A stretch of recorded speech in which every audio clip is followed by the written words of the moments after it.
significa leer. Para mí leer es un viaje de ida, donde salís de una manera y cuando volvés sos otro. Pero leer además es interrogarse, es la posibilidad de preguntarnos con mucha mayor solidez quién soy, qué es lo que quiero, a qué apunto. Es conocer cualquier lugar del mundo que uno quiera llegar, lo conoce a través de los libros. Es eso, básicamente, me parece.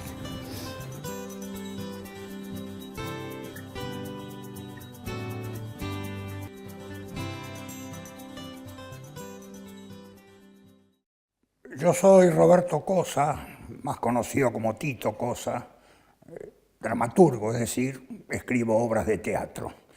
Lo que les voy a leer es el texto, el discurso que pronuncié en la inauguración de la Feria del Libro, de la 41 edición de la Feria del Libro, el 23 de abril de 2015. Esto es lo que yo dije. Una tarde de marzo, Aurelio Narvaja me comunicó que la Fundación El Libro me había designado para pronunciar el discurso de apertura de la feria. Más que satisfacción, la noticia me produjo sorpresa. La tradición indica que abrir la feria es potestad de los narradores y los poetas, es decir, de los escritores. Y ya hace un tiempo que me pregunto si los dramaturgos somos escritores, si la literatura no se termina en los límites de la narrativa y la poesía. No es una preocupación caprichosa. Vaya un ejemplo.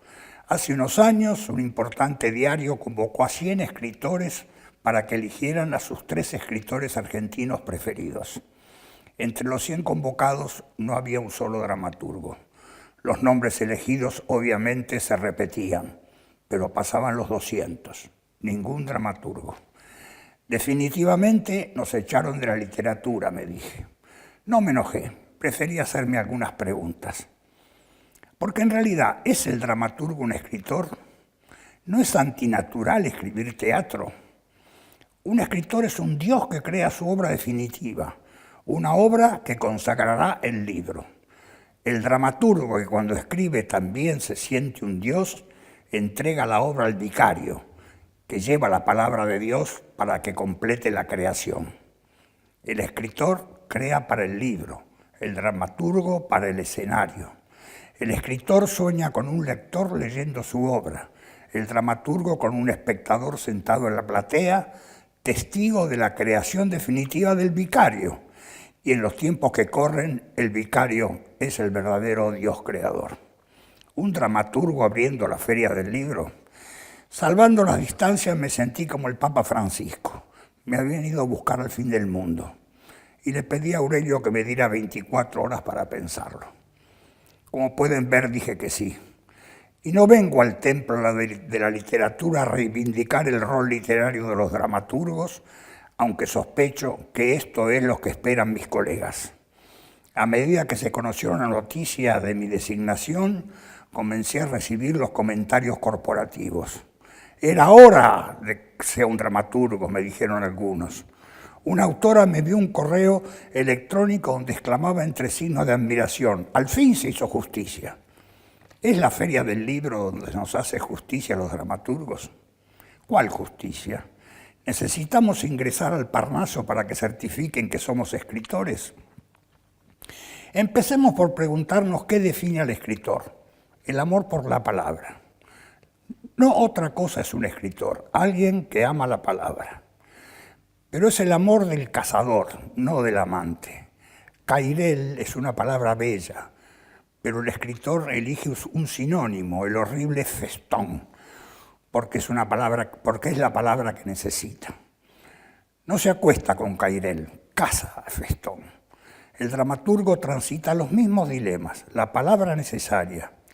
Y es ahí donde nos parecemos, literatos y dramaturgos. Pero hay una diferencia, el destino de la palabra elegida. Mientras el escritor, el narrador, le hace decir a un personaje, cállate tonto, y piensa, no, tonto es demasiado débil. Este personaje no puede decir tonto. Cavila un rato y elige, cállate imbécil, y queda conforme. Y así llega el libro. El dramaturgo transita el mismo dilema, pero cuando la palabra llega al escenario, el actor exclama cállate pelotudo, con esta degradación del lenguaje típica de este tiempo. Si el dramaturgo sentado en la platea es testigo de tamaña traición, se revuelve la butaca. Pero tiene una revancha. ¿Dónde?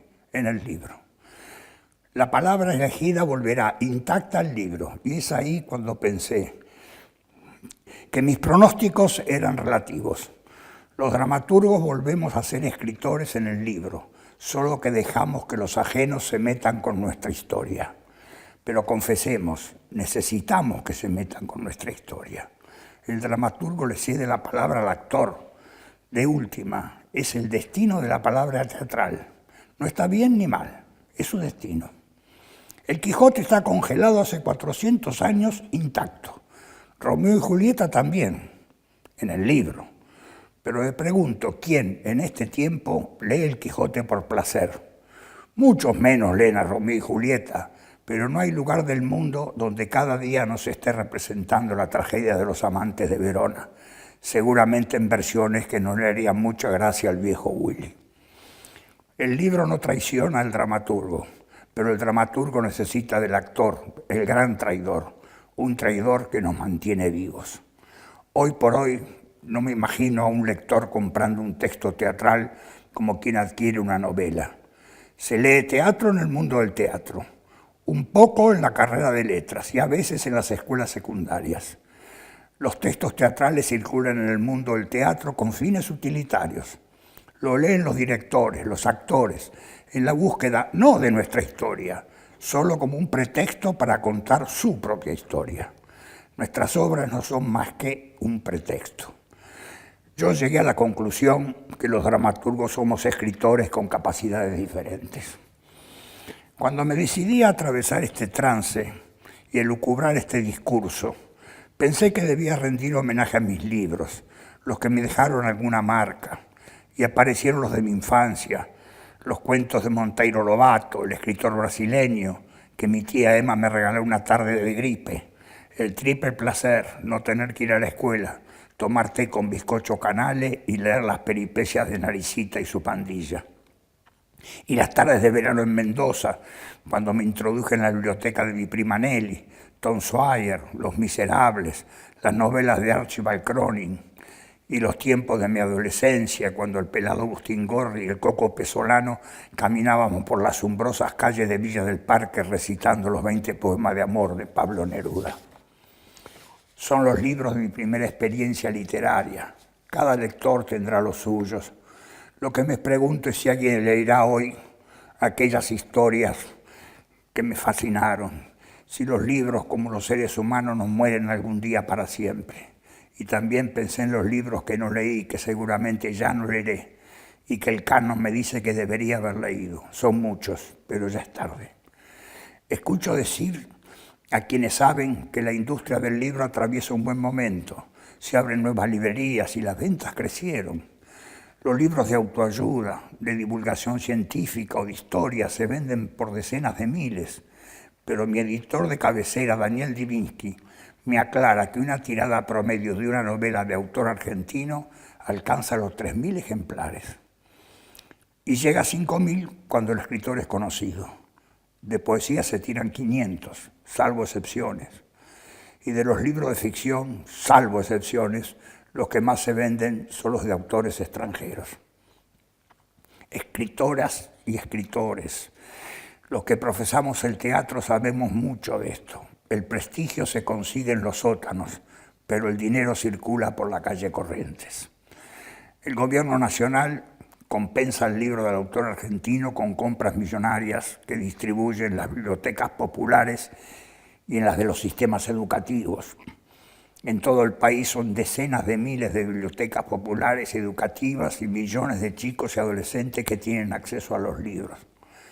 Es una decisión loable, pero es suficiente. Basta con poner los libros en los estantes. Sabemos de maestros, profesores y bibliotecarios que individualmente estimulan el hábito de la lectura.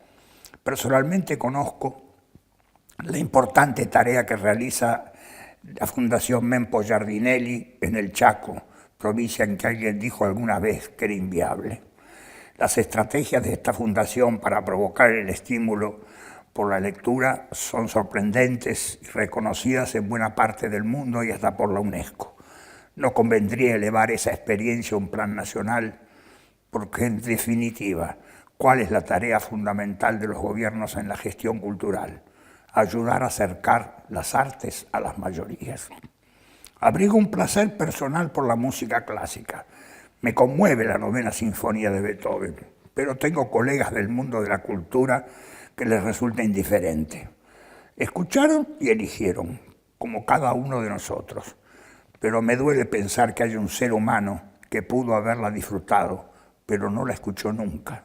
Son los derechos humanos de la cultura, que cada habitante de este país pueda escuchar, pueda leer, pueda elegir. La cultura debe ser una política de Estado. La cultura no es inocente, no es solo un divertimento ni un placer de estetas.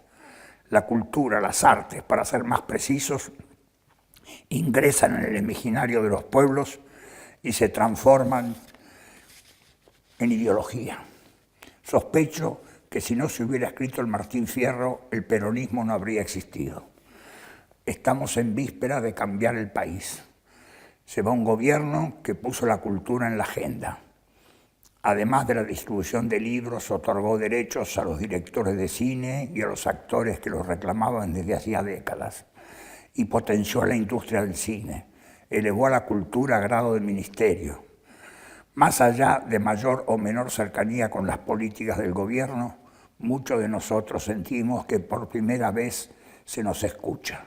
Tal vez tenga mucho que ver que el oído es femenino.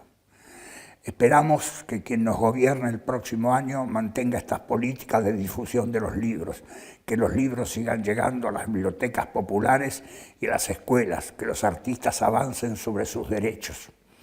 La cultura no puede ni debe ser sometida a la ley del mercado.